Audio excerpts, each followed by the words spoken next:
Bonjour et bienvenue sur cette vidéo. Aujourd'hui voilà une vidéo sur le journalisme, bon visionnage. Cette vidéo est sponsorisée par Burn Prod ainsi que le parti en sprint, la chance doit être une France pour tous.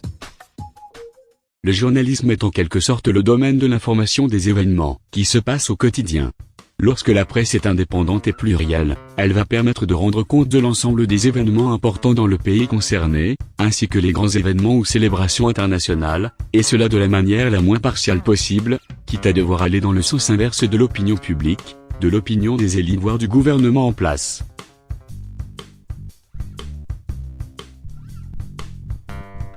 Quant à l'éditorialisme, il est souvent critiqué mais il ne faut pas oublier que son but premier est avant tout d'exprimer son point de vue dans les débats, et il permet d'aller beaucoup plus loin que simplement la discussion de comptoir qu'on pourrait avoir. Son but est donc d'élever le débat, d'approfondir la réflexion des auditeurs qui n'auraient pas forcément envisagé tel ou tel sujet de tel ou tel point de vue.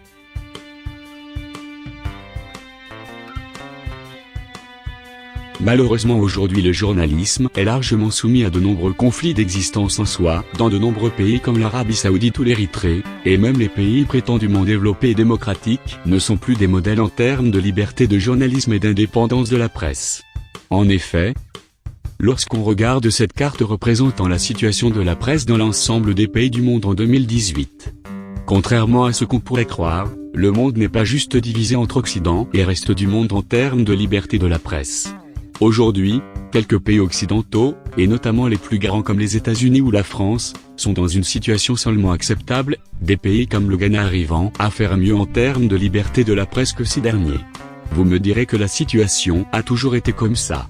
Cependant, sur ce graphique nous pouvons voir que la liberté de la presse en France a largement diminué depuis 2002, passant de 11e à 44e en 2010, avant de légèrement remonter à la 33e place en 2018. Et d'ailleurs le Royaume-Uni est passé de 19e en 2010 à 40e en 2018.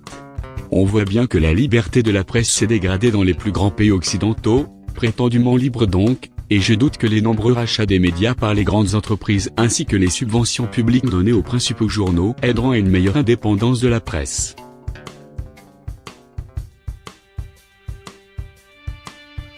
On aurait tendance à croire qu'aujourd'hui les journalistes se cachent derrière une ligne éditoriale, pour pouvoir passer de manière plus subtile leur idéologie. C'est à la base le rôle des éditorialistes, comme on l'a dit plus haut, mais désormais la plupart partent limite en croisade libérale, comme c'est le cas pour Christophe Barbier. Je pense que ce manque de liberté de la presse est lié à un double effet de rachat par les grandes entreprises qui ont cette idéologie libérale et mondialiste, ainsi que le fait que les journalistes appartiennent de plus en plus aux catégories supérieures, elles-mêmes libérales et mondialistes.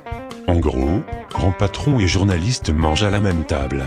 D'ailleurs on sent bien que les grands patrons et les journalistes sont proches idéologiquement et socialement, quand ils soutiennent systématiquement les projets d'entrave à la liberté d'Internet, ainsi que le mépris du peuple souvent considéré comme réactionnaire ou hostile aux réformes. C'est pas étonnant du coup que ceux qui ont fait le Codex aient répondu avec un tel mépris à Gigantoraptor. Au vu des sophismes utilisés par les journalistes pour me la faire remarquer, cette fameuse erreur factuelle, à coup de « nous on est des journalistes, mais toi t'es pas un expert en Syrie, tu utilises la même rhétorique que les conspis ». Donc maintenant pour être journaliste il faudrait automatiquement une légitimité. Mais le but du journalisme n'est-il pas avant tout d'informer ? Je veux bien qu'on ne puisse pas se prétendre journaliste d'un claquement de doigts, mais si on rend compte régulièrement de l'actualité, en évitant de désinformer et en essayant d'éclairer au maximum les événements abordés, on fait du journalisme de toute façon, carte de presse ou non. Au final le seul argument derrière ça, c'est de dire qu'il y a un bon journalisme, celui qui lèche les bottes de l'élite, et désormais le journalisme qui tente de rester indépendant quitte à commettre l'irréparable en osant s'opposer à la doxa libérale mondialiste actuelle, n'a plus lieu d'être. Tu m'étonnes que la presse soit moins libre en France qu'au Ghana maintenant. D'ailleurs en parlant de ça on voit que vous aimez bien taper sur la presse proche de la France insoumise, et je ne parle même pas de celle qui est proche du Front National, là c'est carrément la fin du monde.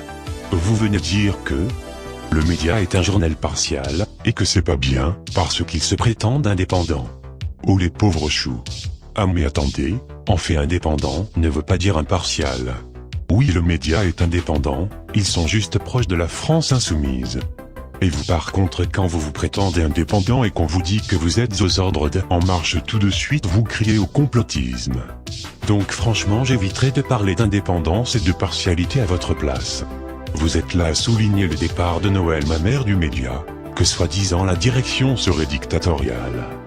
Par contre quand une journaliste comme Aude Lancelin essaie d'avoir une ligne éditoriale différente de celle de l'Obs et que son renvoi politique est masqué en licenciement pour raison managériale, là tout de suite il y a des doutes, parce que c'est l'Obs et que l'Obs c'est du journalisme sérieux.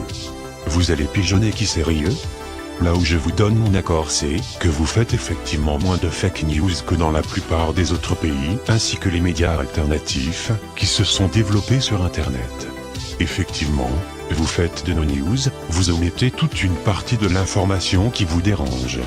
C'est sûr que c'est beaucoup plus facile de se contenter de copier-coller les articles de l'AFP et de mettre les infos qui ne collent pas avec votre idéologie.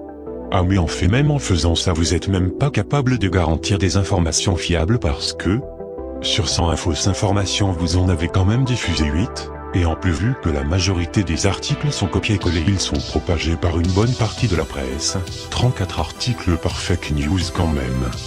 Tout ça pour dire qu'on n'a rien contre le journalisme, pour nous c'est même un domaine qui se doit d'être protégé, et nous soutenons les nombreux journalistes renvoyés, condamnés, voire emprisonnés dans des conditions particulièrement mauvaises.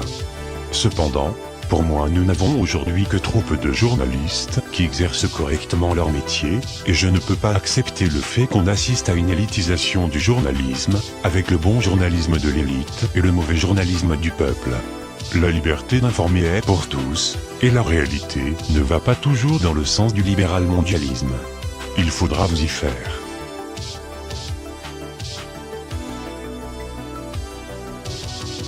T'es qu'un YouTube gangster, même ton flingue a l'air homo.